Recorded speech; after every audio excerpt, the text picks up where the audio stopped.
You, John Fitzgerald Kennedy, do solemnly swear. I, John Fitzgerald Kennedy, do solemnly swear. That you will faithfully execute the office of President of the United States. That I will faithfully execute the office of President of the United States. And will, to the best of your ability. And will, to the best of my ability. Preserve, protect, and defend the Constitution of the United States. Preserve, protect, and defend the Constitution of the United States. So help you God. So help me God.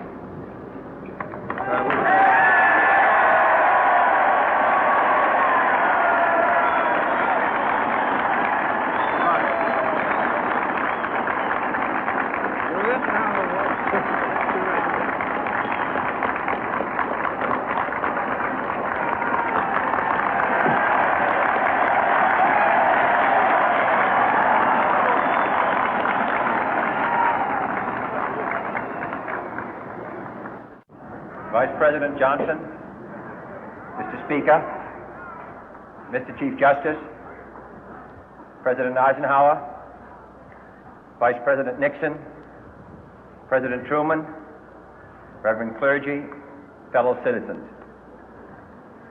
We observe today not a victory of party, but a celebration of freedom, symbolizing an end as well as a beginning, signifying renewal as well as change.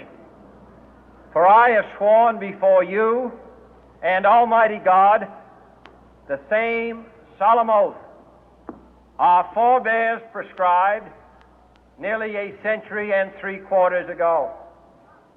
The world is very different now, for man holds in his mortal hands the power to abolish all forms of human poverty and all forms of human life. And yet the same revolutionary beliefs for which our forebears fought are still at issue around the globe. The belief that the rights of man come not from the generosity of the state, but from the hand of God. We dare not forget today that we are the heirs of that first revolution. Let the word go forth from this time and place to friend and foe alike that the torch has been passed to a new generation of Americans born in this century, tempered by war, disciplined by a hard and bitter peace, proud of our ancient heritage, and unwilling to witness or permit the slow undoing of those human rights to which this nation has always been committed and to which we are committed today at home and around the world.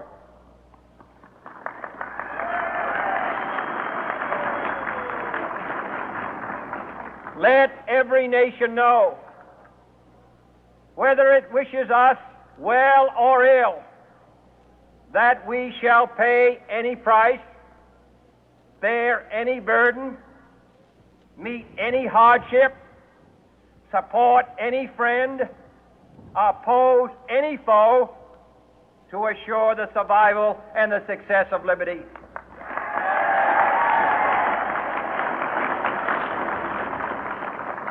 This much we pledge and more. To those old allies whose cultural and spiritual origins we share, we pledge the loyalty of faithful friends. United, there is little we cannot do in a host of cooperative ventures. Divided, there is little we can do, for we dare not meet a powerful challenge at odds and split asunder. To those new states whom we welcome to the ranks of the free, we pledge our word that one form of colonial control shall not have passed away, merely to be replaced by a far more iron tyranny.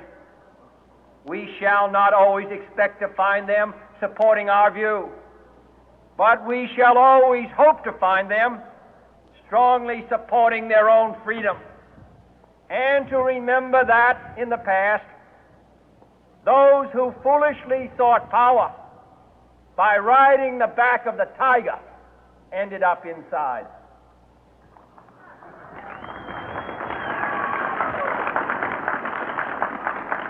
To those people in the huts and villages of half the globe struggling to break the bonds of mass misery, we pledge our best efforts to help them help themselves for whatever period is required, not because the communists may be doing it, not because we seek their votes, but because it is right. If a free society cannot help the many who are poor, it cannot save the few who are rich.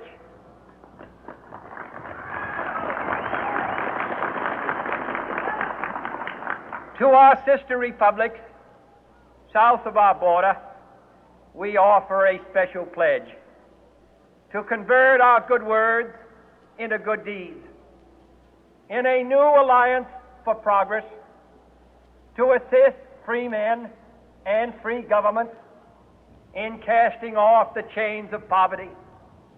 But this peaceful revolution of hope cannot become the prey of hostile powers. Let all our neighbors know that we shall join with them to oppose aggression or subversion anywhere in the Americas. And let every other power know that this hemisphere intends to remain the master of its own house.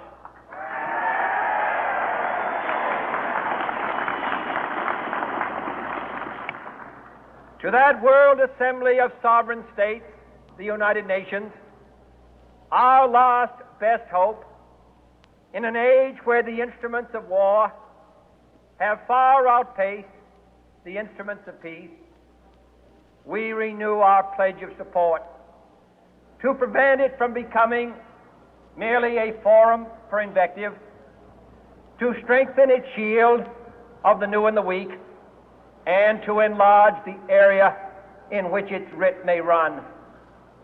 Finally, to those nations who would make themselves our adversary, we offer not a pledge, but a request that both sides begin anew the quest for peace.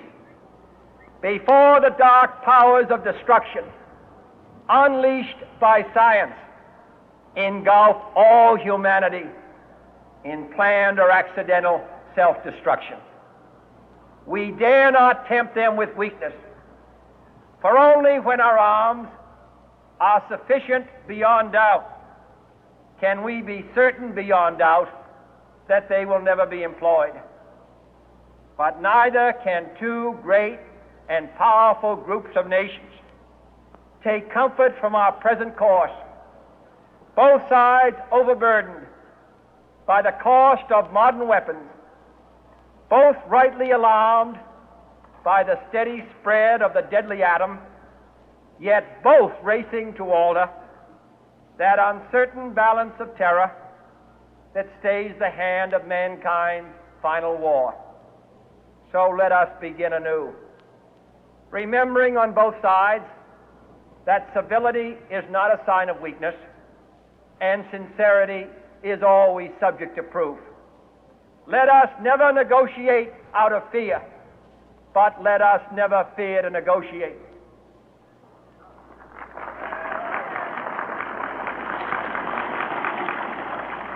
Let both sides explore what problems unite us, instead of belaboring those problems which divide us. Let both sides, for the first time, formulate serious and precise proposals for the inspection and control of arms, and bring the absolute power to destroy other nations under the absolute control of all nations.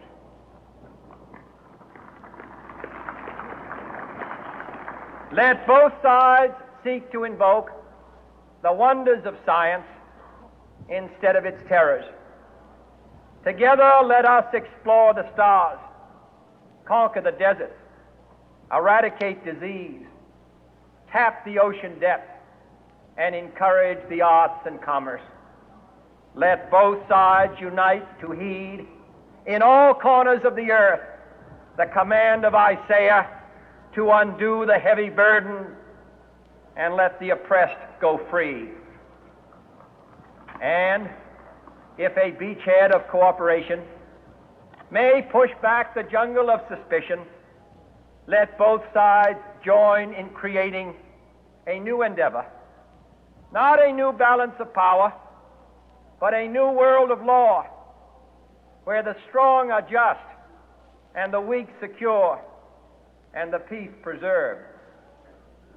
All this will not be finished in the first 100 days, nor will it be finished in the first 1,000 days, nor in the life of this administration, nor even perhaps in our lifetime on this planet. But let us begin.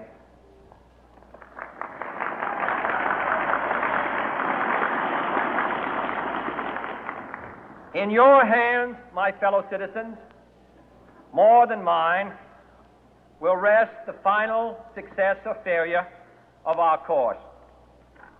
Since this country was founded, each generation of Americans has been summoned to give testimony to its national loyalty. The graves of young Americans who answered the call to service surround the globe. Now the trumpet summons us again, not as a call to bear arms, though arms we need, not as a call to battle, though in battle we are, but a call to bear the burden of a long twilight struggle, year in and year out, rejoicing in hope, patient in tribulation, a struggle against the common enemies of man, tyranny, poverty, disease, and war itself. Can we forge against these enemies a grand and global alliance, north and south, east and west, that can assure a more fruitful life for all mankind? Will you join in that historic effort?